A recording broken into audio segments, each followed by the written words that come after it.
এবং অ্যাকচুয়ালি আমার লাইফে কিন্তু প্রথম কোচ জাভেদ ভাই। তাহলে আমি প্রথম যেটা বলবো যে কনফিডেন্সিয়ালিটির জায়গা থেকে ওনাকে আমি 10/10 দেবো। একটা হলো যে he is a really good soul, যে মানুষকে নিয়ে তার যে আগ্রহ, মানুষের চেঞ্জ মেকিং এ তার যে আগ্রহ, এটা অ্যাবসলিউটলি জেনুইন।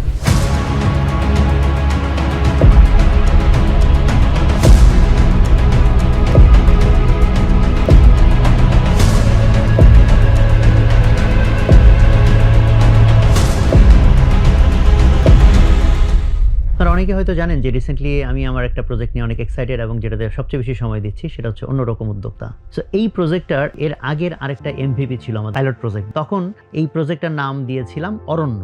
এই প্রজেক্টটার যে সূচনা, সেই সূচনার সাথে খুবই ওতপ্রোতভাবে জড়িয়ে আছে একজন মানুষের নাম, তিনি হচ্ছেন জাভেদ পারভেজ। এবং অ্যাকচুয়ালি আমার লাইফের কিন্তু প্রথম কোচ জাভেদ ভাই।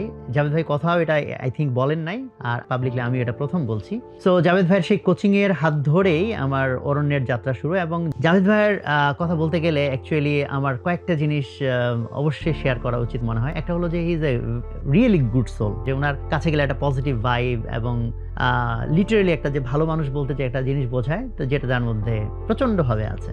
তার কোচ হওয়ার যে তার যোগ্যতা বা তার অনন্যতা, এটা যদি তুলে ধরি তাহলে আমি প্রথম যেটা বলবো যে কনফিডেন্সিয়ালিটি।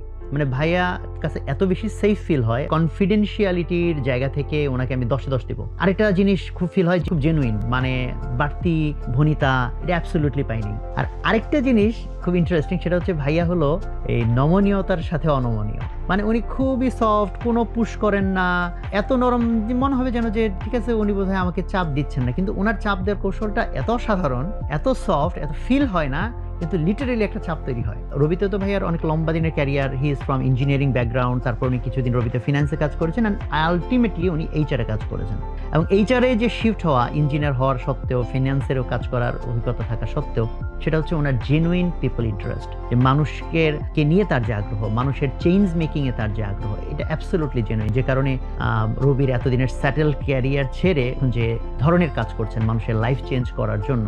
আমরা অলরেডি আমাদের অন্যরকম গ্রুপের হিউম্যান ডেভেলপমেন্টের যে সেশন, সেটা ভাইয়া নিয়ে থাকেন। সো ভাইয়া এখন কোচিং করানোর যে কার্যক্রম সেটাকে বিস্তৃত করছেন, এবং আমি আশা করি যে ভাইয়ার হাত ধরে অনেক মানুষের জীবনে ট্রান্সফরমেশন হবে, অনেক বড় বড় ট্রান্সফরমেশন হবে, যে ট্রান্সফরমেশনগুলোর মধ্যে দিয়ে পৃথিবীতে নতুন নতুন ইম্প্যাক্ট ক্রিয়েট হবে।